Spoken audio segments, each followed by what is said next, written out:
consisten los planes de prevención que lleváis a cabo en el Ayuntamiento de Sant Cugat del Vallès? Sí, los planes de prevención, a diferencia de un plan de drogas al uso, que sería más genérico, de un abasto más grande, el plan de prevención, digamos que sus acciones van dirigidas, tienen todo un despliegue de acciones muy extenso, que van dirigidas sobre todo a prevenir los consumos. O sea, no es tanto, como te decía, un plan de drogas a nivel genérico donde hay otras áreas, por ejemplo, que se tocan, como son la reducción de daños, ¿no? Pues, por ejemplo, un programa de intercambio de jeringuillas sería una actividad típica de un plan de drogas general. En el plan de prevención no tenemos este tipo de actividades porque nos dedicamos más a hacer la prevención. O sea, antes de que los problemas ya sean demasiado graves, nosotros intervenimos. Eso no quiere decir que no tratemos con problemas. Sí que tratamos con problemas. Lo que pasa es que cuando una persona ya, digamos, en el caso de los dos temas que nos ocupan, que es las drogas por un lado y las pantallas por el otro, cuando una persona ya tiene una adicción muy severa, ¿no? Digamos que entonces no iría a parar a nuestro recurso, ¿no? En el caso de las drogas, aquí en Cataluña se derivan al CAS, ¿no? Al Centro de Atención y Seguimiento de Drogas, y en el caso de las pantallas depende, si son jóvenes se derivan al CESMIC o al hospital de referencia, que en nuestro caso suele ser Sant Joan de Déu, pero este ya es el modelo, digamos, que tenemos aquí en Cataluña o en la provincia de Barcelona, pero en otros sitios se llaman, no sé si en Valencia, que son la azúcar. La azúcar, sí. La azúcar, ¿no? Bueno, pues ahora la azúcar para el tema de las drogas. Entonces, el plan de prevención, como te decía, es lo que llamamos o sea, prevención es, universal, que sería dirigido, o sea, todas acciones que pueden ser comunitarias, pueden ser familiares, pueden ser de comunicación o pueden ser también de intervención directa, que tienen que ver con lo universal quiere decir que se dirigen a personas que puede ser que no hayan ni consumido, o sea, que tú no lo sabes, o sea, que te diriges a toda la población, digamos. Luego estaría la prevención específica, que ahí también intervenimos desde el plan de prevención. ¿Por qué? Porque nos dirigimos a los grupos que ya están consumiendo y es posible que tengan esas situaciones de riesgo o alguna problemática, pero tampoco lo sabemos seguro. Pero sí sabemos que son consumidores, ¿no? Por ejemplo, si vamos por la noche, ahora que hay confinamiento y vamos a detectar botellones ilegales, intervenimos, ya sabemos que esos grupos de jóvenes están consumiendo alcohol, con lo cual hacemos prevención específica del consumo de alcohol, ¿no? Y luego estaría el otro nivel, que sería la indicada, que es el anterior al tratamiento, que sería el que no tocamos nosotros. El de la indicada sería ya cuando prevenimos en situaciones que ya son más complejas y que hay una problemática más grande. O sea, por eso se llama indicada, porque es que en esos casos ya, o sea, es como necesario, ¿no? Hacer la prevención. ¿Y crees que los spots o las campañas tradicionales del Ministerio de Sanidad a nivel del territorio español son eficaces? ¿Crees que llega el mensaje a los jóvenes? A ver, algo llega. Tampoco te diré que no, pero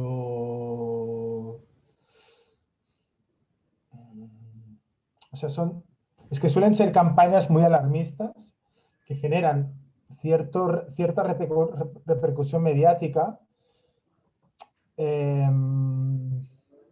O sea, tienen cierto impacto visual, o sea, la gente puede ser que hable de ellas, pero en términos preventivos no son muy efectivas porque o sea, el mensaje que dan suele ser un mensaje de, uy, mira lo que pasa, ¿no? O mira lo que te puede pasar si haces esto o lo otro, ¿no? Entonces, claro, la gente habla, primero que habla muchas veces no del mensaje, sino que hablan de, pues mira esta campaña, por ejemplo, esa que hubo que fue polémica, porque salieron unos chicos y unas chicas y había un tema de perspectiva de género que estaba como mal hecho y al final, bueno, tuvieron que rectificar. O sea, al final se habló más de esta errada, digamos, errata, que no del mensaje en sí, ¿no? O de la famosa campaña del gusano, ¿no? De cocaína que va bajando, pues la gente se queda con el asco que da eso, pero el mensaje ¿cuál es? ¿No? El mensaje es que si tomas cocaína es como si te metieras un gusano que te destroza el cerebro, ¿no? Y el problema es que los mensajes son demasiado simplistas.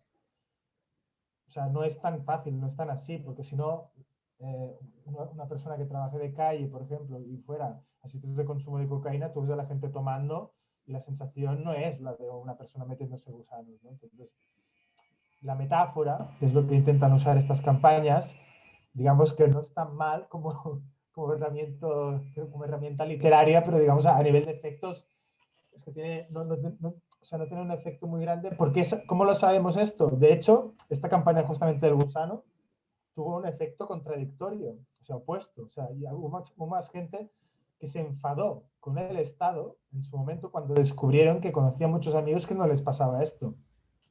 Porque los efectos perniciosos de la cocaína a largo plazo son de adicción, hay un tema de dependencia psicológica, si tú quieres, de derrochar dinero, de problemas familiares, pero no es exactamente así, ¿no? Igual que si hiciéramos lo mismo con el alcohol, ¿no? Si yo hago una campaña que me estoy tomando un whisky y se me derrite el estómago o el hígado, la gente también diría, bueno, ¿qué dice este, no? O sea, esto no es bien, bien. Ya, te entendemos lo que quieres decir con esta metáfora, pero no es bien, bien así.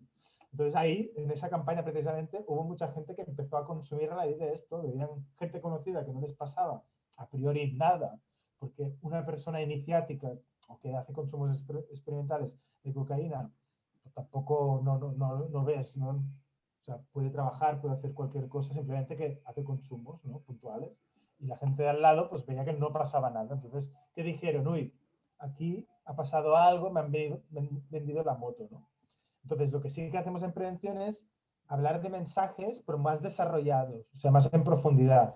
Y trabajando situaciones concretas de consumo, ¿no? Como esta que te acabo de decir. Mira, pues, ¿te has fijado que quizá una persona cuando empieza a consumir cocaína, ¿qué le pasa, no? Entonces, que la gente te explique. Dices, bueno, ¿y qué pasa si consume más tiempo, no? Durante más tiempo y va subiendo la dosis. O sea, ¿los efectos van a ser los mismos o no? ¿O van a haber más riesgos? Uy, no, pues al igual sí, tal, se va a enganchar o va a empezar a tener problemas psicológicos o... Entonces empezamos a hablar de ahí. Pero el mensaje, digamos, el titular, claro, hay que desbrozarlo, porque si no, nos quedamos bueno, con una cosa muy insustancial y muy superficial, ¿no? Claro. Luego, en la adolescencia es una etapa donde los jóvenes son muy influenciables, muy manejables. ¿Aumenta esto el consumo entre los adolescentes? Totalmente. Sí, sí. De hecho, esta es una de las, o sea, el principal factor de que haya consumo, que está estudiado y está hipercomprobado desde hace muchos años, es que haya alguien de tu entorno que consuma. O sea, no es exactamente lo que me has dicho, ¿no? La influencia, pero bueno, más o menos una cosa deriva de la otra. Entonces, principalmente la gente consume porque conoce a otras personas que han visto, ¿no? Como este caso del ejemplo de la cocaína que te estaba explicando, ¿no? Por eso, a medida que en el caso del consumo de cannabis hay cierta normalización en ciertos espacios de consumo y se ve más, pues eso hace que la gente consuma más, ¿no? Por ejemplo, en California, no sé si lo sabes, que en Estados Unidos, como tienen bueno, esta estructura un poco extraña de ahí el Estado federal, pues cada Estado puede decidir qué tipo de regulaciones o leyes hace en determinados aspectos. Uno de ellos es la regulación del cannabis. Hay estados que pueden dispensar, otros no, depende de lo que decidan, ¿no? Y California es uno de los primeros, pues ya se ha visto, ¿no? Ya, como algunos preveían, de que ese consumo de cannabis subiría. Y de hecho ha pasado, ¿no? Que se están dando cuenta de que hay mucha gente que fuma, ¿no? ¿Por qué? Pues porque se ve que, ¿no? Porque tú ves que hay gente de tu entorno que no lo hace. Además de esto lo sabemos porque si tú vas a un sitio donde no hay una sustancia, o sea, si tú fueras a una isla desierta y te encuentras, ¿cómo se llaman estos? Las frutas estas que en la fase de putrefacción, no, yo no me acuerdo cómo iba exactamente, pero sale como el alcohol, ¿no? Pues seguramente acabarías tomando alcohol. Y si no hay planta de marihuana, pues no tomarías marihuana. Pues así de fácil, es la ley de la oferta y la demanda.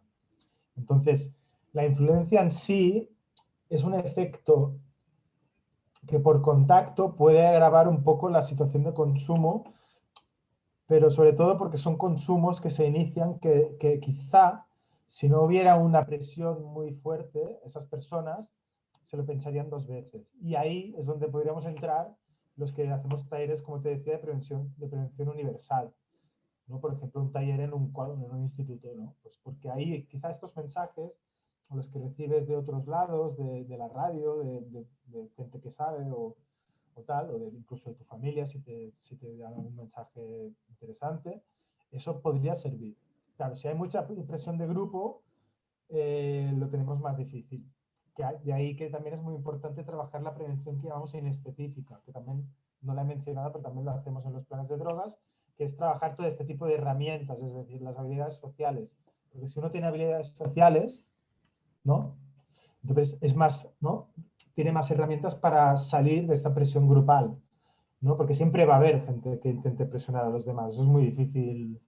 O sea, no hay ningún, bueno, no parece que de pronto vaya a desaparecer y los humanos nos dejamos de presionar. O sea, eso, ¿no? Como las sustancias va a existir, como las pantallas parece que también van a seguir existiendo y se van a seguir proliferando. Entonces, hay que trabajar con eso. ¿Cómo se trabaja? Pues con herramientas para que la gente pueda decidir autónomamente, que al final es lo que quieren. O sea, cuando tú le preguntas a todo el mundo, ¿a ti te gustaría decidir libremente, sin presiones, sobre todo lo que respecta a tu vida? Y casi el 99,9% te dirían sí, ¿no? Pero luego no se dan cuenta que en ciertas situaciones, ¿no? Se dejan llevar, pues, porque mira, este chico, esta chica que me gusta me ha dicho no sé qué, o este que me impresiona o me da miedo, pues no sé cuántos me dice y no quiero quedar mal con el grupo, etcétera, etcétera, ¿no? O sea, una cosa es la teoría, lo que decimos, después la práctica es muy difícil. Entonces, pero hace falta ponerlo sobre la mesa, porque si uno se siente presionado y no puede un día, que también todo el mundo sea consciente de esa realidad, para que los otros puedan ayudarte, porque eso pasa también. A veces uno se siente presionado, pero de pronto sale un tercero, ¿no? Que el tema de violencias sexuales hemos visto que es clave, ¿no? La intervención de los observadores participantes, pero en estas situaciones que hablamos ahora también, si sale un tercero te puede ayudar y decir, oye, no seas pesado, fulanito, ¿no? Que la otra persona al igual no quiere, ¿no? Este tipo de intervenciones de terceros también son muy importantes. De ahí que es, ¿no? Clave y vital poder hablar de este tipo de cosas, ¿no? De la presión de grupo entre jóvenes, todo lo que tiene que ver con la imagen, ¿no? El Instagram, el no sé qué, todo esto es lo mismo, o sea, expresión, todo el tema de los abusos y asedios entre escolares, por ejemplo, también hay presión ahí, o sea, ¿no? O sea, este tema que has dicho es transversal en casi todas las conductas de riesgo y temas que hay en la adolescencia, ¿no? Claro. ¿Y crees que hacemos buena labor de prevención en general en este país? Yo pienso que sí. Bueno, soy optimista. Sí. Un poquito A ver, demasiado quizá.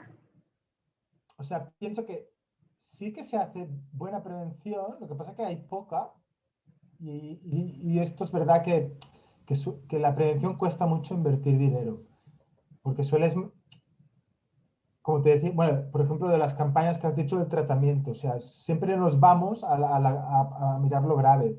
Con el tema de violencias sexuales también, o sea, llevamos años intentando de sacar a la luz que hay que tratar las microviolencias y los micromachismos, no solo las grandes violaciones, ¿no? Pues hasta aquí es lo mismo, si te fijas, ¿no? O sea, el tema de la prevención, que es evitar el problema antes de que haya sucedido, como suena como, uy, esto lo haré si me sobra algo de dinero, ¿no?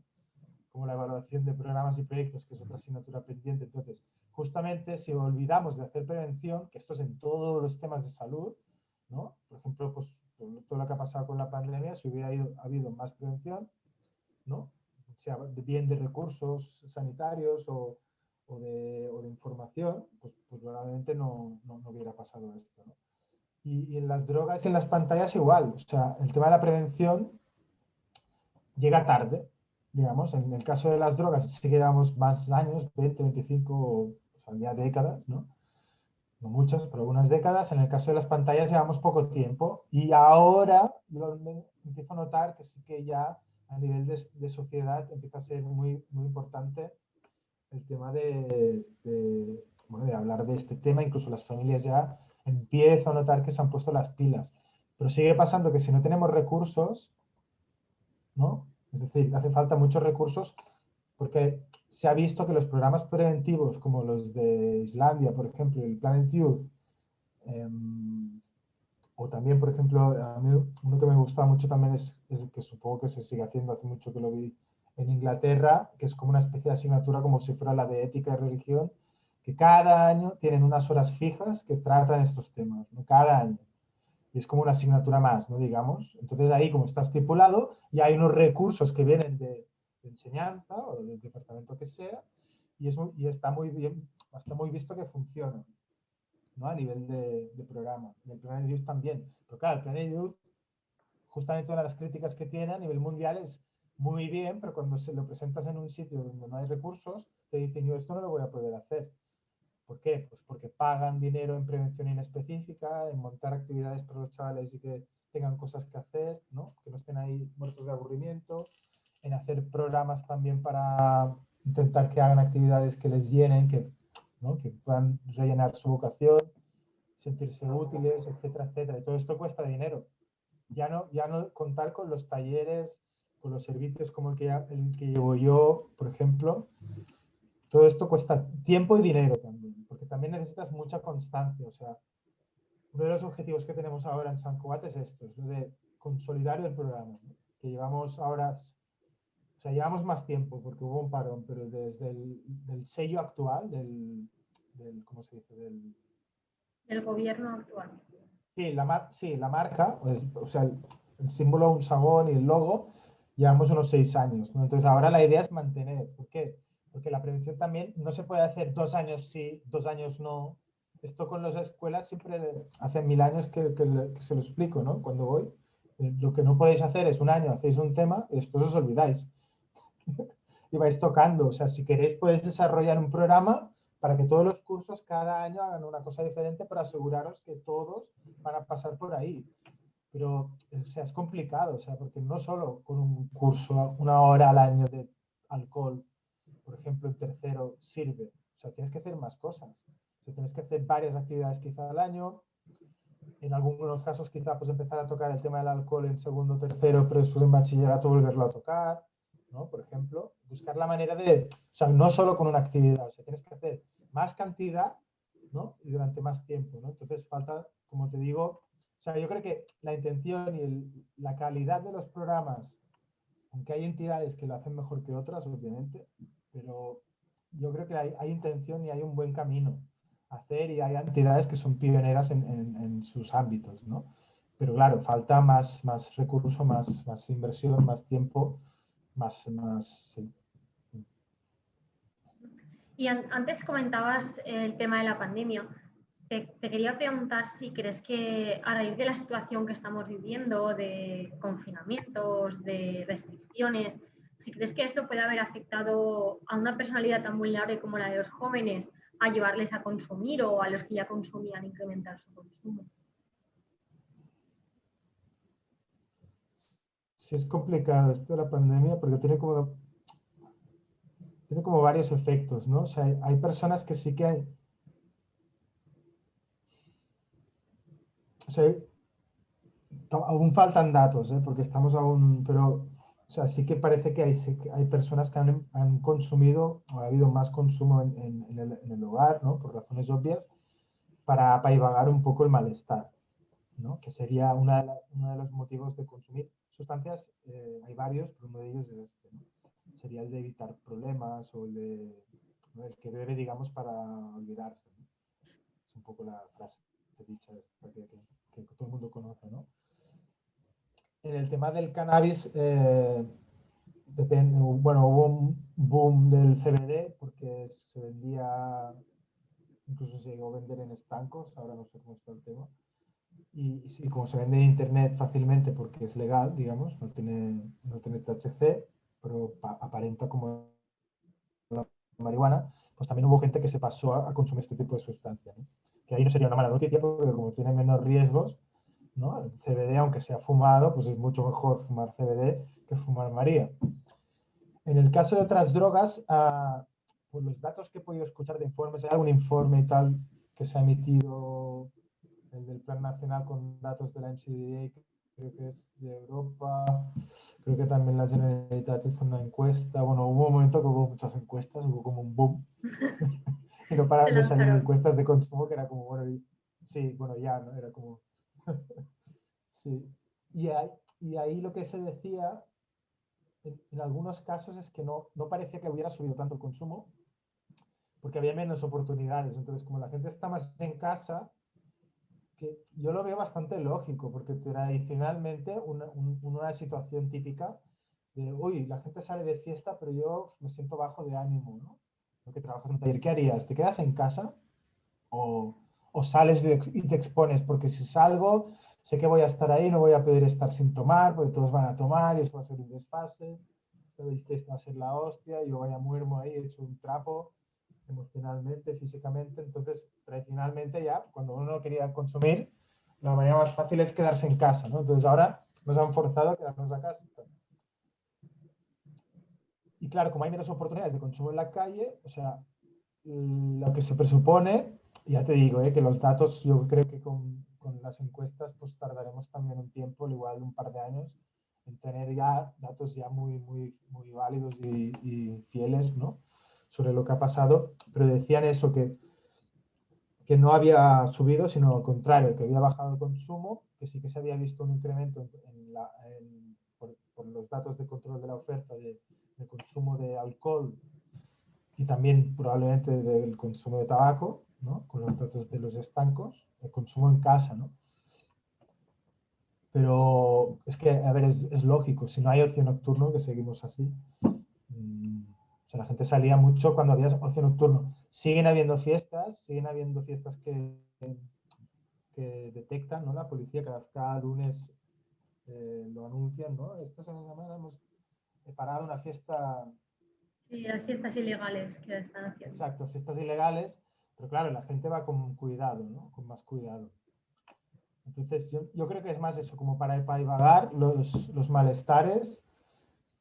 Y después hay el otro tema, que es qué pasará con esta gente que tiene ganas de salir, pero no ha podido, y lo ha hecho como a medio gas, pues está un poco ahí como enfadada, un poco frustrada y tal, porque también usaban las sustancias no solo para olvidar problemas, sino que lo usaban como una herramienta como para canalizar su excesiva energía, digamos, como para liberar tensiones, podríamos llamarlo así. O sea, hay gente que sale de fiesta y se siente como esa liberación de, ¡oh, qué bien! ¿No? Más sentado de salir con los amigos y tomar unas ciertas sustancias, me he quedado a gusto, ¿no? Pues esa frase es porque sobre todo muy jóvenes, que van sobrados de energía, les sale por las orejas. Entonces, una manera que tienen de canalizar es esta, es salir de marcha. Entonces, si no pueden salir de marcha, claro, esto, las repercusiones tampoco las sabemos. Pues todo lo que estamos hablando de los problemas de salud mental que va a haber, porque hay gente que está ahí como en tensión, ¿no?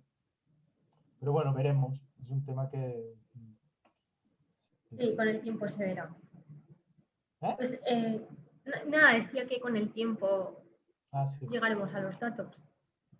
Nada, quería comentarte la televisión, el cine, las series que a menudo muestran alcohol, drogas, por ejemplo las narcoseries que están ahora como muy de moda. ¿Crees que esto afecta a los patrones de los jóvenes, al consumo, al comportamiento, a idealizar quizá una figura del narco? Yo creo que en parte sí.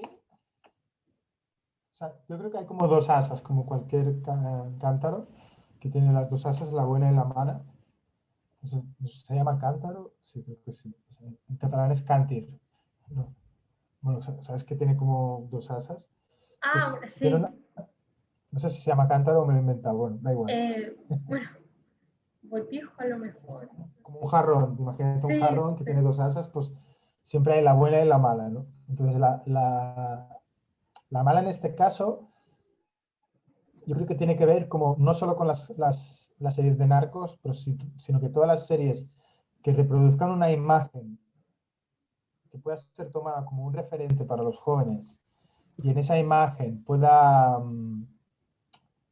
normalizarse o incluso pues presentar, pueda ser atractivo para estos jóvenes y quieran copiarlo, entonces ahí sí que, ¿no? Una serie de cómo puede hacer estas de narcos o cualquier otra que salga al consumo, ¿no? Pues, por ejemplo, Euforia, que también sale bastante consumo, podrían cogerlo como, mira, mira, esto es lo que hacen, ¿no? Vamos a copiarlo. sí, como Como Asa Élite, por Wainwright, ejemplo. ¿eh? Como Élite, por ejemplo, una serie basada en un instituto donde prácticamente todos consumen. Sí. Claro, el problema de estas series es cuando están hechas basadas en, o sea, exageradamente, ¿no? Que es el problema de todas las series, que es ahí donde el efecto, que también falta mucha educación para entender realmente si esto es positivo o no, ¿no? El otro día también escuchaba la serie esta de antidisturbios que se hizo en España, que ha creado mucha polémica, casi por los ambos lados, ¿no? O sea, los policías no están contentos porque dicen que ellos no son así, y los que no son policías dicen que son peores, ¿no? Bueno, o sea, que al final también crea. Pero bueno, a veces va bien que pase esto como para poner sobre el relieve y decir, oye, realmente las series que están mostrando, porque no deja de ser un guión de alguien que ha hecho una investigación, ¿no? Y ha cogido unos datos, pues claro, fíjate en la ciencia. O sea, en la ciencia, para que haya evidencia científica, uno puede hacer un estudio, pero lo que realmente no hace como que algo es una prueba, ¿no?, evidente, es que haya un metaanálisis, ¿no? O sea, un estudio de varios estudios que han ido a ver lo mismo. Si esos estudios más o menos dicen lo mismo, ese análisis, el Cochrane el metaanálisis, entonces podemos decir, vale, pues esto más o menos es así. Y si no hay un metaanálisis, pues podemos coger los estudios como evidencias, pero que hay que seguir investigando, que es lo que se suele decir. En una serie, claro, ¿quién verifica? O sea, la de Pablo Escobar, yo no la he visto, la de Narcos, pero sí que vi la que está hecha en Colombia, por ejemplo. Claro, ahí pues, salen situaciones de su vida que está hecho desde su visión y también ya se ve que en algunos momentos, pues bueno, relativizan algunos aspectos de la vida del sujeto, porque también quieras que no, o sea, es un personaje público muy conocido y también se nota que le tienen un poco de estima en la misma serie, ¿no? Se nota. Claro, entonces, o sea, yo pienso que por ahí la parte buena o la parte buena de las series es que nos muestran una historia, la dan a conocer, ¿no? Por ejemplo, todo este tema de los narcos, si no se hubieran hecho series, probablemente hay gente que no se hubiera interesado. Yo también soy de la opinión que si uno se preguntara, yo necesito saber esto para tomar una decisión correcta para mi consumo, ¿no? Soy un poco escéptico, o sea, no creo que sea tan necesario. Si uno lo conoce, se aproxima, investiga y contrasta información, habla con los demás y tal, puede ir bien. Lo que pasa es que el problema es que las conversaciones sobre series, que yo también soy muy crítico, suelen ser muy de, no, porque tal, esto lo he visto por ahí, he leído por dónde, y claro, las referencias son, al final son conversaciones de discusiones, porque uno tiene una referencia tal, el otro tiene la referencia pascual, y otra tiene la referencia de no sé qué. Entonces, claro, pues cuando tú miras de dónde sacan esa información, claro, quizá muchas veces no es información contrastada, entonces, porque ¿quién se lee realmente los libros históricos y contrasta entre varios libros históricos biográficos sobre un personaje en cuestión, ¿no? Pues Pablo Escobar, por ejemplo, nadie. O sea, de estas conversaciones la gente se basa, pues como mucho en uno que ha visto una serie, el otro ha visto otra, y otro que tiene un amigo que vive en Colombia. Entonces, un poco es así. Entonces, claro, o sea, es complicado todo esto, pero sobre todo lo importante es tener, que es uno de los elementos que también introducimos en los planes y en los servicios de prevención, es la perspectiva crítica. Y por eso también enseñamos a contrastar, o sea, poner en duda lo que uno recibe y contrastar las fuentes de información con distintos tipos. O sea, no solo vale lo que dicen los padres, el amigo entendido o la biblioteca o tal, ¿no? Vamos a contrastar entre todo y vamos a formarnos una opinión. Que no quiere decir que tengamos la verdad, son datos. Que eso es otra confusión también. Porque también siempre estamos buscando la verdad. No, mira, porque he visto en esta serie lo que pasó a Pablo Escobar es esto. No, esto no es verdad. Lo que yo vi en la otra serie o no sé qué es que Pablo Escobar hizo lo otro. Están discutiéndose por la verdad cuando es que nadie sabe. O sea, es que la verdad no existe, es una falacia. O sea, hay datos. Entonces, nosotros recabamos datos y tratamos de interpretarlos. Mientras sigamos, ¿no? O sea, un poco ennublándonos la mente, creyéndonos que estamos buscando la verdad y que nosotros tenemos más razón que el otro porque no sé qué, pues ahí no nos sirve de mucho, ¿no? Si uno es consciente de cómo ve la serie, es decir, si dices, mira, voy a ver esta serie, sé que es una serie, pues no sé, la de Narcos, por ejemplo, la que yo no he visto, ¿no? Pero por lo que me han hablado, pues mira, yo ya sé que es una serie producida en Estados Unidos, con lo cual la visión va a venir de ahí. Si yo me lo miro así, me va a aportar algo, porque digo, pues mira, voy a compararla con la de Colombia, porque así veo dos versiones distintas y a ver cómo, ahí sí, porque me interesa ver esta comparativa. pero yo soy consciente de que estoy viendo Narcos, o sea, no voy a ir en plan, a ver qué me cuentan y me lo voy a creer todo, ¿no? Claro, los jóvenes, todo esto que estamos hablando ahora, pues es muy probable que no se den cuenta. Entonces, claro, ¿quién hace de filtro? No sé. En las escuelas quizá, o habría que ver, no sé, más análisis quizá de este tipo de contenidos desde distintas perspectivas para que la gente pudiera entender, ¿no? Que esto cuesta bastante, porque en el mundo del periodismo, pues así como ahora me estás haciendo una entrevista, pues no hay muchas opciones de que la gente experta, así como ahora con el COVID sí que hay análisis, ¿no? Por todos los lados, pero bueno, estaría bien que en todos los temas hubiera esto y que nos fueran a buscar, porque a veces nos dicen, ah, cuando queráis, llámame, no. O sea, sois vosotros los que queréis la noticia, pues tenéis el cometido de explicar, ¿no? Estas series, por ejemplo, pues yo qué sé, yo no he visto ningún reportaje de narcos o tal explicada por un experto en políticos de drogas, un experto en tráfico de drogas de, pues yo qué sé, de norte-sur, por ejemplo. Igual la hay, ¿eh? Pero yo no la he visto. Entonces, a mí me Claro. gustaría leer, no sé si lo hay. Pues es esto, ¿no? Que hay, y tendrían que venir a buscarnos para que la gente tuviera esta opción informativa. Porque distintos contrastes, ¿no? O sea, la opinión, la contraopinión, desde distintas posturas, al igual que el COVID, hay los negacionistas, los vacunistas, no sé cómo se llaman, y todo esto, ¿no? En el año 2005 se prohibieron los anuncios de tabaco. ¿Crees que se debería hacer lo mismo con los spots publicitarios de alcohol o limitar la aparición en Sí, televisión? sí, sí, yo creo que esto funciona muy bien. Lo de limitar la publicidad funciona muy bien. O sea, sí, sí. O sea, esto sí que se ha estudiado muy bien y tenemos las gráficas de consumo de tabaquismo y se ven claramente, hay dos picos, ¿no? Y uno es cuando hubo esta prohibición de publicidad y también cuando se decidió quitar el tabaco de los restaurantes, de los interiores, ¿no? Por ejemplo, ahí también bajó. O sea, el tema de limitar la publicidad son medidas que se llaman de control de la oferta, la demanda. En inglés lo llaman law enforcement, que es como el cumplimiento de la ley, que regulan un poco todo lo que es el entorno. O sea, en el consumo de drogas está la persona, está la sustancia y después el entorno. Entonces, si tú controlas el entorno de consumo, favorece y produce cambios, ¿no? Como os he dicho antes, del confinamiento, ¿no? O sea, si hay una limitación del entorno para salir y ver a las otras personas, el consumo cambia. O sea, eso es implacable y es mucho más efectivo, y ahora me estoy tirando piedras encima de mi casa que los talleres o que las charlas, claro, porque si tú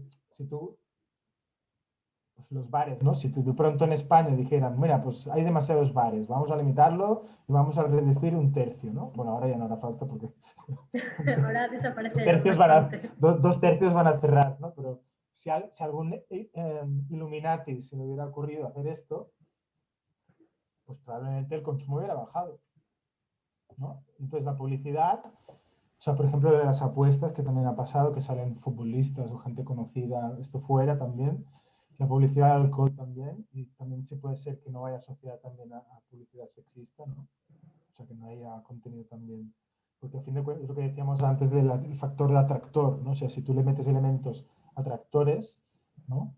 Y así como antes con el tabaco, pues salía el factor atractor era pues un cowboy que parecía que estaba ahí en un espacio libre y hacía lo que le daba la gana, pues eso era el factor atractor, ¿no? O las películas, ¿no? Que salían fumando ahí los James Dean y todos estos ahí diciendo son los chulos, pues era esto, yo quiero ser igual de chulo que este, ¿no? Que todas las chicas van ahí, oh, oh. Pues es un poco esto. Entonces, la publicidad de alcohol, aunque hay algunas que son más discretas, pero sí que es verdad que son, bueno, pues se lo saben hacer muy bien para crear estos inputs que nos llegan, que incluso nos impactan en nuestro subconsciente, ¿no? Y no nos damos cuenta y después un día de pronto tenemos ganas de tomarnos un gin tonic y pensamos, pues si yo no tomo gin tonic normalmente, o sea, ¿de dónde viene esto, no? Y seguramente viene de un anuncio que no sé qué, que viste por la calle y entonces con jóvenes sí que es muy importante limitar la publicidad, porque a fin de cuentas va bien para desnormalizar, como ya sabemos que el alcohol está tan normalizado aquí, que sí España, el vino, tal, ya tenemos el factor cultural, del turismo que viene de fuera, porque el vino, el cava, no sé cuántos, la cerveza, o sea, ya tenemos mucho factor cultural que hace que, ¿no?, promueve el consumo de alcohol. Hay ferias que quizás también está bien que puedan haber para adultos, ¿no? Pues, no sé qué, de vino, de alcohol, pero claro, para jóvenes, o sea, la publicidad, digamos, de la televisión o de las vallas publicitarias, necesaria no es. Porque eso sí que o sea, esta sí que la ve todo el mundo. Si tú haces una feria en un pueblo, lo anuncias, pero no pueden entrar los chavales jóvenes, pues no lo ven. Pero claro, si tú pones una valla entrando en una gran ciudad, ¿no?, que pone una marca ahí de alcohol en enorme, o en la tele y ves hay gente con coches y tal, pues claro, los jóvenes lo ven y lo asocian a alcohol, diversión, coches, chicas, bah, todo este combo, ¿no? Y en los estancos vemos a veces que cerca de las cajetillas de tabaco hay pues chucherías, caramelos, dulces. ¿Es una manera que tiene la industria del tabaco de incitar a la población joven? Pues no me lo había preguntado esto nunca. O quizás para quitar el mal sabor de tabaco también, puede ser. Pues es muy posible que sí. Seguramente sí, porque, o sea, todo está estudiado, es como, ¿no?, las pasillos de un supermercado, o sea, en qué lugar se ponen los productos de la caja registradora, ¿no? Aquello que dices, oye, me he dejado, esto no lo compraría al principio, pero al final digo, bueno, va, ¿sabes? Me lo como ahora incluso, ¿no? En el caso del estanco, sí, claro, tiene todo el sentido. Lo que pasa es que no me he fijado ahora. ¿Tú te has fijado si entran muchos jóvenes a comprar chuchería a los estancos? Pues si no hay un kiosco cerca, probablemente. Es posible Si que sí, hay, ¿no? si hay un kiosco cerca, no, antes se van al kiosco, pero si sabes que en el estanco del barrio venden chuchería, pues muchas de las veces sí que acaban Claro. Y comprando venden ahí. parafernalia también, venden, ¿no? O sea, como Mm, grinders o pipas de estas tipo también. bong. Y venden también a veces refrescos. Yo en esto sería muy... Yo creo que lo que funciona muy bien con el tabaco es la cajetilla blanca. Porque a fin de cuentas, es que a ver, o sea, hay que tener en cuenta que el cigarrillo de fumar, los productos que lleva, eso no es un tabaco normal, o sea, un tabaco natural no lleva todos esos productos. Entonces, ellos ya se las ingenian para meterle al cigarrillo, hasta le hacen agujeros para que entre más aire de fuera y en la calada pues sea más adictivo, ¿no? Entonces, la publicidad está muy bien, y en muchos países ya lo están haciendo, creo que, a ver, Irlanda lo está haciendo. Sí, Irlanda, por ejemplo, ya, o sea, cuando tú vas a es que no, si uno busca un estanco no lo encuentra. O sea, se vende tabaco y la gente sabe dónde, pero no está visible. Igual que los pubs, por ejemplo, cuando tú vas, la gente sabe dónde tiene que vender alcohol, pero los pubs no se ven tampoco tan fácilmente en la calle. Uno tiene que fijarse mucho, ¿no? Y en Australia también. En Australia, en Oceanía, que hacen bastante bien las cosas en general, no solo en el COVID, en el caso del tabaco, lo hacen bastante bien y la cajetilla, o sea, hay variantes, ¿no? Hay la cajetilla modificada, está la versión como aquí, que a mí no me gusta nada, que es la cajetilla con la imagen impactante, que yo creo que eso ya estamos insensibilizados y nadie se lo mira y se lo toma en serio. Pero la cajetilla blanca está perfecto, porque es eso, ¿qué hace? Que la compañía te va a protestar porque dice, bueno, pero yo soy el señor de Camel y yo quiero mostrar mi imagen del camello, entonces si me quitas la imagen, me da gracia, ¿no? ¿Cómo hago yo mi publicidad? Bueno, entonces habría que buscar otra manera, pero como mínimo la cajetilla es blanca, ¿no? Eh, y yo limitaría, o sea, los estancos para que fueran puntos de venta que no tuvieran toda esta parafernalia extra que comentas, ¿no? Pues sean chucherías, sean refrescos, como a veces salen, o sea, sean bolígrafos, porque también hay algunos que venden pues, sus bolígrafos, sus no sé qué. Sí, hay quienes tienen papelería, fotocopias, etcétera. Exacto, todo esto lo eliminaría. Lo que sí que estoy a favor es de que dispensen CBD. ¿Por qué? Porque al fin de cuentas lo que están vendiendo que es productos para fumar, ¿no? Entonces, si sabemos que en España hay un problema de consumo de cannabis y sabemos que es mejor que fumen CBD, si lo pueden coger en los estancos, la ventaja que hay es que no tienen que, o sea, sí que tú lo pones fácil, el acceso, aunque lo pones caro, porque es caro, pero haces que la gente, en lugar de ir a comprar en el mercado negro el cannabis, no sé dónde, seguramente lejos de casa, pueden ir relativamente cerca de casa y pueden comprar el CBD. A fin de cuentas, se puede comprar por internet y te lo traen, ¿eh? O sea, en pocos días. O sea, las empresas que hay, creo que en un día, 24 horas, ya te llega. Pero, a fin de cuentas, son productos para fumar. O sea, y ellos, los están al final vendiendo papel, ¿no? Para fumar y boquillas para fumar porros, de que yo tengo uso de la razón que hay, digamos, ¿no? Que no son papeles para fumar tabaco, o sea, los de tabaco son de otro tipo, ¿no? Y las boquillas de fumar tabaco también son de otro tipo. Entonces yo lo limitaría al producto porque sería como un modelo de negocio que está muy bien cuidado para que no haga estrategias como la que tú has dicho, ¿no? De atraer a los jóvenes con chucherías, o las tarjetas de T10 también. A mí me molesta tener que entrar a un estanco porque hay algunos que fuman, huelen mal, ¿no? Y a veces tener que comprar una T10 para ir a un estanco, ¿no? Es como un punto de venta que, bueno, lo respeto, pero se podría Ya, estar en otro sitio, que sé, en las tiendas de ropa, por ejemplo, o qué sé yo, en las verdulerías, ¿no? Podrían vender T10 también para el transporte, porque va asociado al estanco, ¿no? Y kioscos no hay en todos los lados, ¿no? Entonces, si tienes que ir al estanco, pero no fumas, para comprarte 10, pues no sé. ya, En fin, es un poco... es un poco raro, pero bueno, que tampoco pasa nada, ¿eh? Y como experto, ¿podrías decirnos qué factores nos pueden hacer sospechar que estamos ante una persona con problemas de adicción para que lo podamos reconocer? Sí, sobre todo que cuando ya están problemas, habría el factor del craving, ¿no? De un deseo muy intenso de consumir, ¿no? Y empieza a haber problemas de, bueno, aparte que la dosis y frecuencia es muy elevada, o sea, eso hay que mirarlo, hay que hacer como una especie de, de análisis, de cribaje, de cómo está ese consumo. Normalmente ya se ve, ¿no? Cuando dices, uy, este consumo es muy elevado.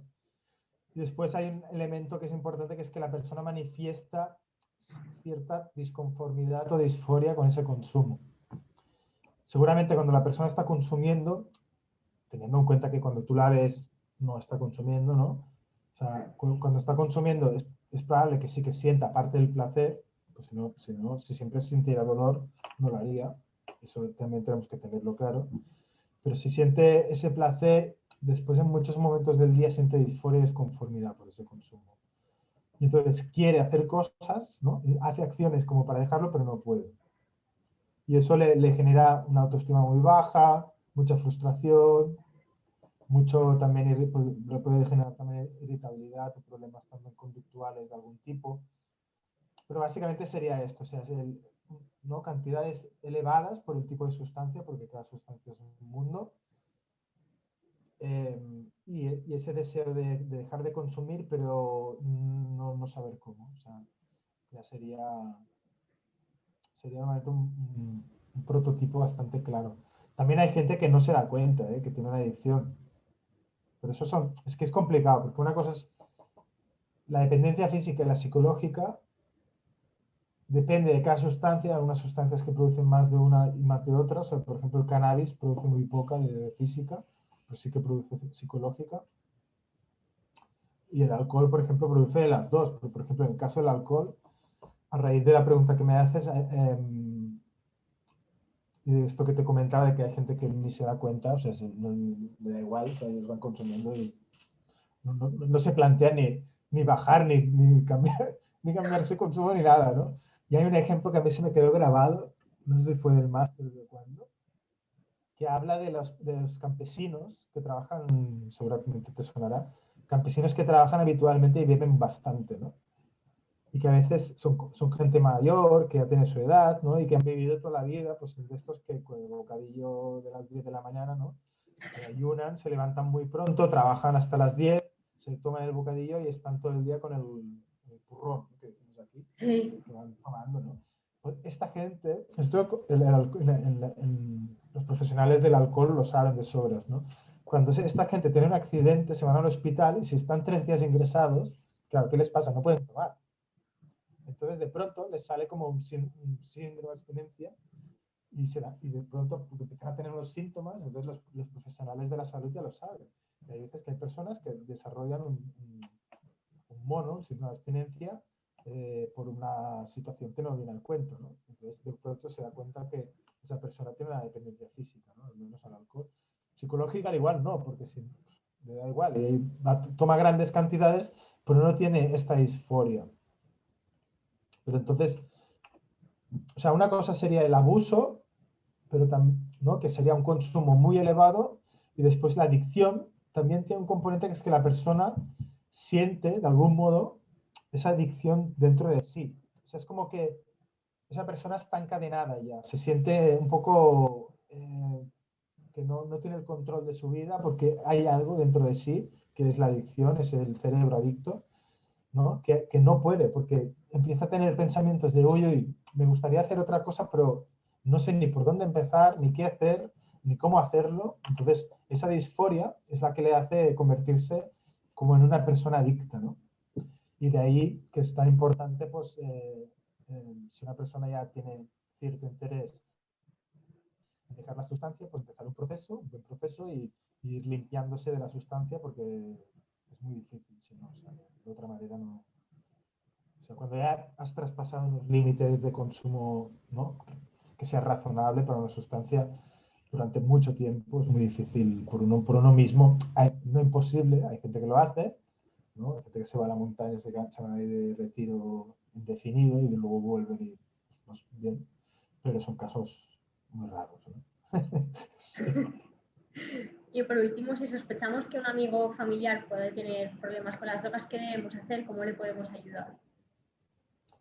A ver, hablando, seguro, hablar con él, estando siempre dispuesto a si necesita cualquier cosa, intentando tampoco agobiar mucho, o sea, no juzgar a la persona ni agobiarla con un plan de acción que aún esa persona no siente si tiene que hacerlo ya o no. Y después lo que sí que es muy importante, y ahora sí que me tiro flores. Antes me he tirado piedras, pero ahora sí. Es importante que vengan a los servicios. O sea, que las personas que tienen necesidad de hacer algo, que puedan acudir a servicios de orientación y prevención, porque ahí podemos acompañarlas, o sea, se pueden ir haciendo visitas, hablar un poco de cómo está la estrategia, y siempre es más fácil entre dos personas, y más sobre todo cuando hay una que se dedica a esto, ¿no? A darle muchas vueltas, entonces para que la persona pues vaya cogiendo fuerzas, ánimos también, y entonces, pues bueno, seguir un poco hasta que la persona pueda estar preparada para actuar, ¿no? Pero es importante sobre todo, o sea, no querer hacer ya todo rápido y quemar cartuchos, porque al final a veces es peor, o sea, ¿no? Empezar a arrastrar a la persona pues, por distintos lugares y recursos o tal, no. O sea, es mejor que la persona pueda ser consciente, porque a fin de cuentas para dejar una sustancia o una pantalla o lo que sea, o sea, hace falta voluntad y una decisión, o sea, es una decisión. O sea, es tan sencillo y a la vez esto es tan complicado hacerlo, pero es así. O sea, entonces, si te arrastran, tú no estás decidiendo dejar nada. Y luego, cuando uno toma esa decisión, aparece el vacío, que es el vacío de la vida que te has estado perdiendo, porque se está ocupando la mayor parte de tu tiempo en el consumo. Pero después esto ya depende mucho de con quién estés, y ahí sí que es muy importante la persona con la que estás de guía. No es casi más importante que la persona en sí, o sea, es muy importante porque si caes en manos de un mal guía, ese camino que tienes que, ¿no? que volver a coger, digamos, bueno, reconstruir, de hecho, porque no está en muchos casos construido, ahí pues puedes tener problemas, ¿no? Pues es muy importante la persona que te va a guiar, pero de entrada con el familiar, eh, pues es eso, es dejar ese espacio y estar disponible, hablar mucho, ¿no? Y estar disponible quiere decir para lo que necesites, ¿no? O sea, y entonces uno tiene que hacer ese trabajo personal también, o sea, porque el familiar a veces también se enfada y se indigna y tiene razón, pero el problema es que se están poniendo en un lugar que no les corresponde. Porque por mucho que tú tengas razón, claro, tú no puedes ir a un profesional y cantarle las 40 de tu hijo porque mira lo que hace y yo ya le he dicho lo que tiene que hacer y no me hace caso. Pero claro, no. Si tú te pones en esa posición, La otra persona dice, o sea, por comparación y por juicio, no le va a gustar eso, ¿no? O sea, no es una manera buena de entrar. En cambio, si el familiar hace un trabajo personal, o el amigo, ¿no? Porque también puede ser un amigo que está preocupado, hace un trabajo personal para ver primero cómo le afecta eso a esta persona, ¿no? O sea, uno dice, vale, quiero ayudar a esto, pero primero tengo que ver, o sea, qué recibo yo de esa persona, o sea, qué emoción tengo, qué sentimientos tengo. Estoy triste, estoy enfadado, es muy difícil, es muy diferente ir a pedir ayuda si estoy enfadado, ¿no? Que si estoy triste, ¿no? Entonces, todo este proceso personal, cuando quieres ayudar a alguien, lo tienes que hacer porque es mucho mejor para la persona y para ti mismo, porque vas a aprender también tú más y también te va a servir para ti, porque no es solo para la otra persona. Si una experiencia de este tipo, también es un aprendizaje para las familias que están ahí. Eso de, no, no, yo estoy por encima, porque yo lo he hecho todo bien y mira el de abajo este que es la oveja negra, no. Porque si te lo tomas así, es que es muy difícil que esa persona salga de ahí, porque siempre va a tener la etiqueta del malo, el demonio, la oveja negra, no sé qué, no sé cuántos, ¿no? En cambio, si tú con humildad dices, bueno, la situación ha sido esta, es la que es, entonces vamos a ver qué tenemos ahora, qué podemos hacer, y yo también desde mi posición voy a intentar ver qué puedo aportar de mi experiencia, si me ha ido bien o de lo que no me ha ido bien, y después voy a tratar de aprender de lo que está pasando ahora lo que yo pueda, pero con humildad, no con paternalismo de, mira, yo he tenido éxito y tú no, tú eres un fracasado porque eres un adicto, un consumidor de drogas. Desde ahí es muy difícil, porque la persona, a veces sí, se le puede ayudar un poco, pero para la reinserción familiar no sé.